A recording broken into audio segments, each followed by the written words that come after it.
We're here because we want to turn data into business impact. Often the data is already there, and all we have to do is to come up with the business cases that are strong enough to justify spending time, money, and resources on all the things we need: modeling, infrastructure, and talent. So today I want to talk about the process of developing new ideas of monetizing data assets. Is there a framework that we can use to come up with new ideas to turn data into outcomes, get the business buy-in, and measure the impact of our work? And I want to explore these questions with Doug Lennie. Doug just published a new book, The Data Juice, which we'll talk about today. And just a heads up that we're giving a few copies away at the end of this episode. So if you want to participate, you can head over to discoveringgdata.com/juice and put your details there. Yeah, there are a number of myths, like data has to be sold to be monetized, right? So you don't necessarily have to sell it or sell it for cash. Very often we can exchange data for goods and services or favorable commercial terms. We can do that.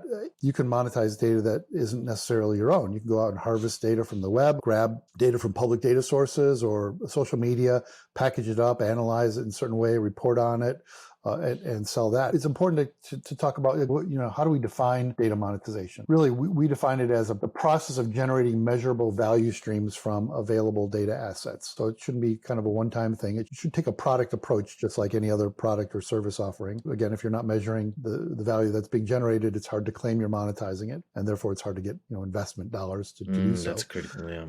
So different ways of measuring value and generating value. It doesn't have to just be revenue. It could be cost savings. It could be reduced risk. It could be improved relationships. It could improve safety or satisfaction if you're a non-commercial organization. One of the challenges there, getting teams to work together, is some of the language that we use. I think data ownership is one of the worst ideas we've ever come up with as a profession, the data management profession. We're always very quick to assign owners to data. And what that manifests in is a lot of data hoarding and architectural data silos. That's no good for anybody. When I started to look around at other kinds of asset management concepts, I quickly gravitated toward the concept of a trustee or a fiduciary, someone who's legally and ethically responsible for the well-being and safekeeping of a particular asset, but that isn't an outright owner. And I think that's the kind of language and concepts that organizations should adopt. That's right. We ran a study late last year and found that organizations with a chief data officer are significantly more likely to be generating economic value from their data. They're more likely to be doing advanced analytics.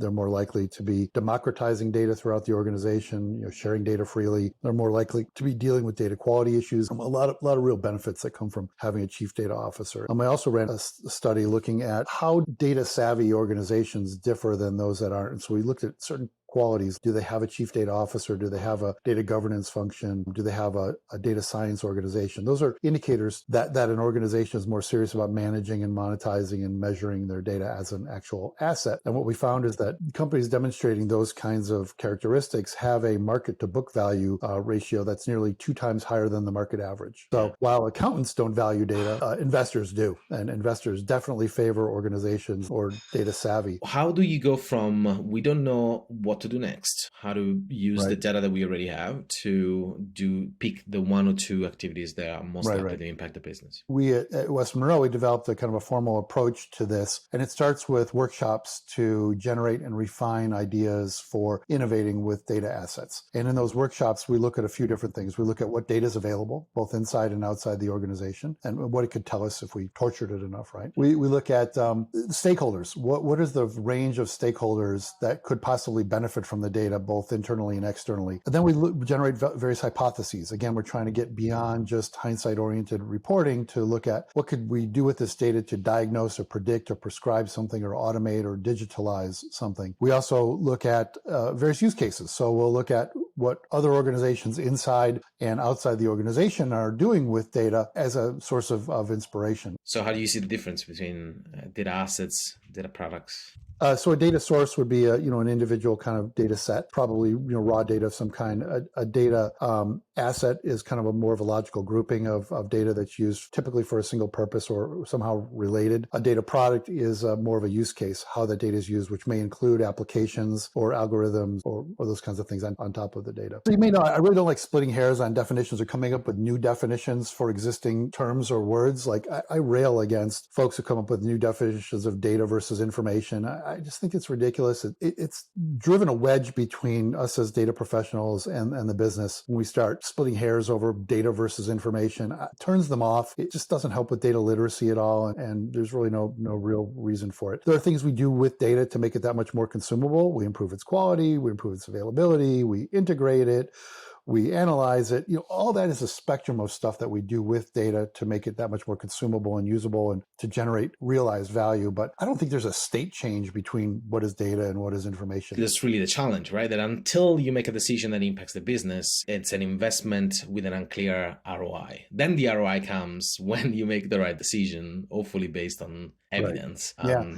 So when we help clients value their data, we're looking often not just at current use cases, how that data is currently being used, but at projected, planned, probable use cases as well, so that we can understand the probable future economic benefit of a data asset. And so with probable, you mean likely to happen, or probable as likely? We include the probability that it's going to occur times the benefits that are expected to be accrued, less the cost of deploying it. I suppose it's a massive conversational exercise of talking to a whole bunch of people, understanding how they operate. Yeah, it is, but we find it's not that much different than valuing any other kind of asset. It's just applying the similar kind of approach. Is there intrinsic value to the asset even if you don't use it, or you have to use it to have some sort of value? Assets can be valued based on their cost. Okay? What did it cost you to acquire it or generate it? Typically, you use that methodology before an asset is deployed or being consumed. Then there's the income approach, which is what's the revenue generated or the cost by using that asset. And then there's the market approach, which is what is this asset's value on an open marketplace? What would people buy it for? Now, with data, that gets very interesting because typically when you sell data, you're not exchanging ownership of it, you're exchanging rights to use it. There's kind of an optimization curve there, which is what can we sell this newspaper for that we can make multiple copies of to optimize our revenue? If we sell it for $1,000, maybe only a couple people will buy it. If we sell it for 1 cent, then maybe we're not making enough to make up for a cost, but there's a kind of optimization curve in there that I mentioned that in the Infonomics book.